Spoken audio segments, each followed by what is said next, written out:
Hello and welcome back, and thank you for joining me. So we've looked at quite a few subjects over the last few weeks. We've compared propositional statements with the meaning that you get from story and narrative. We've compared objective truth with harmonic truth. And more latterly, we've looked at the idea of Jesus being the Logos, whereby everything on heaven and earth, including our worldviews, being reconciled through him. And therefore I left you on top of Glastonbury Tor, reflecting on the things of God and suggesting that the place was sacred despite its earlier and present connections with paganism and neo-paganism. When I talk about things being sacred, I simply mean things set apart from God. So it could be a beautiful place in nature. It could be a grand building like Westminster Abbey, but of course it could be the local pub. And more pertinent for what I want to talk about today is how we read and embody the Bible can be sacred. That may seem obvious, but I suggest it is not.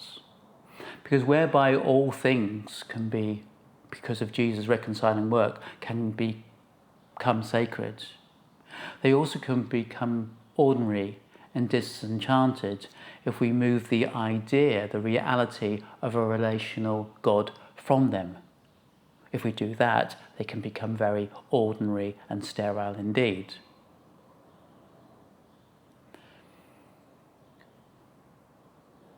So this week I want to talk about the Bible, and it's a theme I will continue over the coming weeks.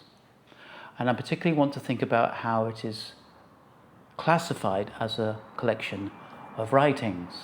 For me, the Bible, first and foremost, is sacred because God is revealed in its pages. And because of that revelation, it has regulatory authority. Added to this, I treat it as divinely inspired because it's a synergistic work between God's Spirit and the writers. This cooperation, I think, is what Jesus means when he talks about being born again. The spirit of the baptized believer joins with God's own spirit. Therefore, I'm not down with the idea of scriptural inerrancy, as if somehow God dictated the words to the scribe for them to write down. Instead, it looks like the result of how God always seems to work,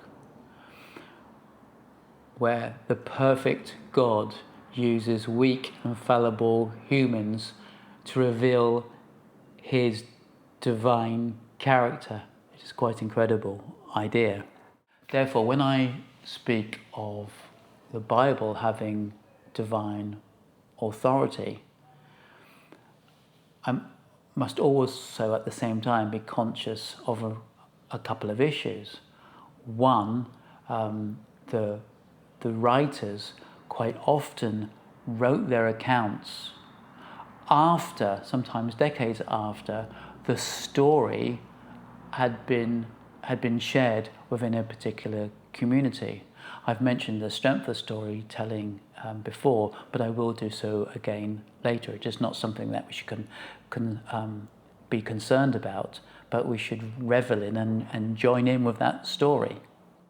And because these texts are written in very different historical, geographical and societal context, therefore any interpretation that we make has to be attentive to these facts.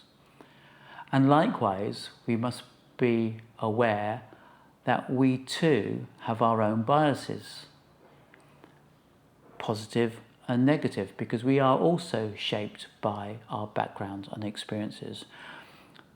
There's really no such thing as an objective reading of the text. we are hermeneutical creatures because we are human, and we shouldn't be concerned about that, but we should be aware of it.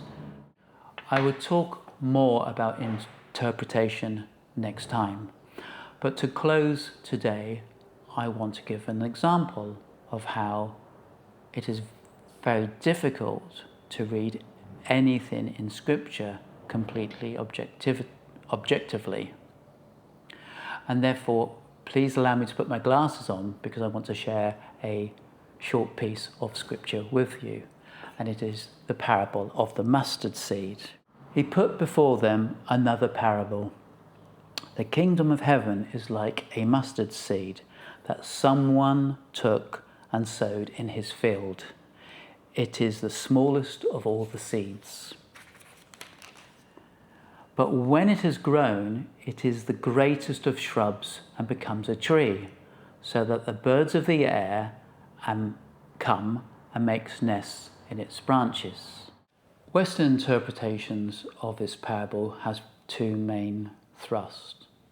One, the growth from small seed to accommodating plants represents the restoration of the relationship between God and humanity, brought through the miraculous fruition of God's kingdom on earth. The second is in the guise of a prophetic warning against anything or anyone who opposes the gospel. However, when I was doing research in Uganda, what was unveiled in the participant stories was the biographical nature of the mustard seed. In their complex early lives, they saw themselves as the mustard seed. Their background, everything about their lives was very humble. So they saw the mustard seed as a sign of humility. However, as they progressed from becoming students, going through education and becoming teachers, they still saw themselves, in their words, in a humble profession. But now they were the accommodating plant, still humble, whereby the students in their schools could hide under their protective branches. It is a very different way of considering this biographical embodying understanding. My thought to you is, which one of those interpretive branches seems most embodied to you? And I will leave you to consider that. An African poem arose out of the concept of the mustard seed being biographical, and I'd like to share that with you as we finish. Humble beginnings, mustard seed to kingdom branch, parables echo.